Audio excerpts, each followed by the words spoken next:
Your phone already has notifications. Someone already needs something from you. A decision is already waiting, and you have not even had your first coffee yet. That is the life of a man with real responsibilities. The moment your eyes open, the world starts pulling. And most men spend their entire day responding to that pull without ever stopping to ask a single question. Not because they are weak, but because no one ever taught them what to do with the first 30 minutes of the day before the world takes over. Marcus Aurelius was the most powerful man on earth. He commanded the largest army in the known world. He had advisors, generals, senators, and an entire empire making demands on his attention from the moment he woke up. And yet every single morning, without exception, before any of that reached him, he sat alone and did something that most men today would consider unnecessary. He prepared his mind deliberately before the day had a chance to shape it for him. What he did in those early hours is not a productivity routine. It is not a list of habits you check off before breakfast. It is something far more specific and far more powerful. And by the end of this video, you are going to understand not just what he did, but why a man at your stage of life needs it more than Marcus Aurelius ever did. Before we go any further, I need to tell you something important. Everything in this video builds on what comes before it. The practice only makes sense once you understand why it works. If you skip ahead, you will have the steps, but you will miss the reason behind them. And without the reason, the steps do not stick. Give this your full attention. What you build here, you will carry into every morning for the rest of your life. Here is something most men never stop to consider. The way you enter your day determines everything that follows, not because of some motivational principle, because of simple psychology. The first emotional state you experience in the morning sets the baseline for how you interpret everything that comes after it. If you wake up and immediately absorb the demands of everyone around you, your nervous system enters the day already in response mode, already reactive, already behind. And for a man of 40 or 50 or 60, the demands are not small. You are not figuring out who you are. You have already built something, a career, a family, a reputation, relationships that depend on you showing up as your best self, not as whatever the morning left you, as after the emails and the news, and the first argument before 9. Carl Jung spent his life studying what happens when a man lives entirely outward, always responding, always reacting, never turning inward long enough to ask who is actually directing his choices. He said that until a man makes the unconscious conscious, it will direct his life, and he will call it fate. Most men call it a busy day. What it actually is a day lived from the outside in instead of from the inside out. The world decides the tone, the pace, the emotional temperature, and the man just responds, from morning to night, from Monday to Friday, from one year to the next. Marcus Aurelius understood this not as a philosopher, but as a man who had no choice but to understand it. Because the weight of what he carried required him to show up in a specific way every single day, regardless of what he felt, regardless of what had gone wrong the day before, regardless of who had failed him or betrayed him or added to the burden he was already carrying. He could not afford to let the morning shape him, so he shaped the morning first. And here is what I want you to understand before we go any further. The reason you need this practice more than he did is not because your responsibilities are greater. It is because the world you live in is far more designed to pull your attention outward than his ever was. Every notification, every message, every headline is engineered to take you out of yourself before you have had a chance to find yourself. Marcus Aurelius had to choose to be distracted. You have to choose not to be. That is a fundamentally different and harder challenge. Until you make the unconscious conscious, it will direct your life, and you will call it fate. Here is what I have not told you yet. What Marcus Aurelius did every morning was not meditation in the way most people understand that word. It was not silence for the sake of silence.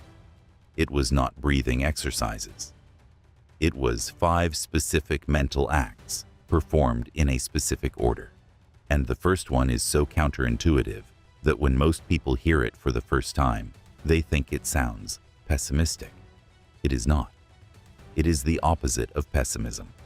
It is the most practical thing a man can do before facing a difficult day. Element number 1. He named what was coming before it arrived. Marcus Aurelius wrote something in his private journal that has survived over 2,000 years. He wrote that before leaving his room in the morning, he would say to himself that he would meet difficult people that day. People who were ungrateful, people who were arrogant, people who were dishonest, people who would test his patience and his composure. He was not complaining. He was preparing. Seneca understood the same principle from a different angle. He wrote that we suffer more in imagination than in reality. But he also understood the other side of that truth. When we refuse to imagine difficulty, when we pretend the day will be smooth and cooperative and fair, we set ourselves up to be destabilized by the first thing that goes wrong. The man who walks into his day believing everyone will be reasonable and every plan will hold is the man who loses his composure the moment reality arrives. Because reality always arrives differently than we hoped. But the man who has already named the difficulty, who has already said to himself that things may not go as planned, that someone may challenge him, that a decision may not have a clean answer, that man is not surprised. And the man who is not surprised cannot be destabilized. This is not about expecting the worst. It is about removing the power of surprise from whatever the day brings. When you have already acknowledged that the meeting might go badly, it loses its power to throw you off when it does. When you have already acknowledged that someone might disappoint you, the disappointment does not collapse your day. It is not because things are difficult that we do not dare. It is because we do not dare that things are difficult. Before we move to element number 2, I want you to do one thing. Write in the comments right now the one word that describes what most disrupts your mornings. One word. That is your first step toward changing it. Element number 2. He separated what was his to control from what was not. This is the most well-known principle of Stoic philosophy. But most men who know it intellectually have never actually practiced it as a morning discipline. There is a difference between understanding a concept and building it into the first minutes of your day, so that it becomes the filter through which you interpret everything that follows. The Stoic teacher who had once been a slave and who understood freedom better than almost any free man who ever lived taught one thing above everything else. There are things within our power and things that are not. Within our power are our thoughts, our intentions, and our actions. Outside our power are outcomes, other people's behavior, and everything that happens after we have done our part. When Marcus Aurelius sat down each morning, he was not planning how to control the day. He was reminding himself what was his to control and releasing everything else. Not because the rest did not matter, but because spending energy on what you cannot change is the most expensive way a man can waste himself. For a man at your stage of life, this practice has a very specific application. You have probably spent years trying to control outcomes, results at work, how your children turned out, what your partner thinks, how others perceive your decisions. And you have probably learned, sometimes painfully, that outcomes are not yours to own. What is yours is the quality of your effort, your judgment, and your character. The morning practice of separating control is not passive. It is a deliberate act of directing your energy where it can actually do something. It is the difference between starting the day focused on what you can move and starting the day anxious about what you cannot. You have power over your mind, not outside events. Realize this, and you will find strength. Element number 3 is the one that most men find the most uncomfortable, not because it is complicated, but because it requires a level of honesty that most people avoid first thing in the morning. Stay with me. Element number 3. He connected with his purpose before his role demanded it of him. There is a difference between who you are and what you do. Most men spend their entire professional lives collapsing that distinction. They become their title, their function, their position. And when the title changes, when the function shifts, when the position is threatened, they experience it as an existential crisis because they no longer know who they are without it. Marcus Aurelius was emperor of Rome. That was his role. But every morning he reminded himself of something that had nothing to do with that role. He reminded himself of what kind of man he wanted to be, not what kind of emperor. What kind of man? Patient, honest, present, fair. A man who acted according to his values, regardless of whether the outcome rewarded him for it. For a man of 40 or 50, this practice is particularly important because by that stage of life, the roles have multiplied. You are a professional and a father and a partner and a leader and a son and a colleague. And each of those roles makes demands. Each of them has a version of you it expects. And without a morning practice that connects you to something underneath all of those roles, you spend the entire day being whatever each role needs, rather than being yourself inside each of them. The question Marcus Aurelius asked himself was not what does this day require of me? It was, who do I choose to be today, regardless of what this day requires? That question, asked every morning before the day begins, is what keeps a man from losing himself to his own responsibilities. Element number 4. He rehearsed his response to difficulty before difficulty arrived. This is the practice that Seneca called the premeditation of what could go wrong, not dwelling on it, not fearing it, rehearsing the response. A surgeon rehearses procedures before the patient is on the table. A soldier rehearses maneuvers before the conflict begins, not because they want the difficulty to arrive, but because when it does, the response needs to come from training, not from panic. Marcus Aurelius would mentally walk through the day ahead, the meeting that might go sideways, the person who was likely to be unreasonable, the decision that had no clean answer. And for each one, he would rehearse not the outcome, but his response. How would he stay composed? How would he act according to his values? How would he handle it if things went worse than expected? This is not pessimism.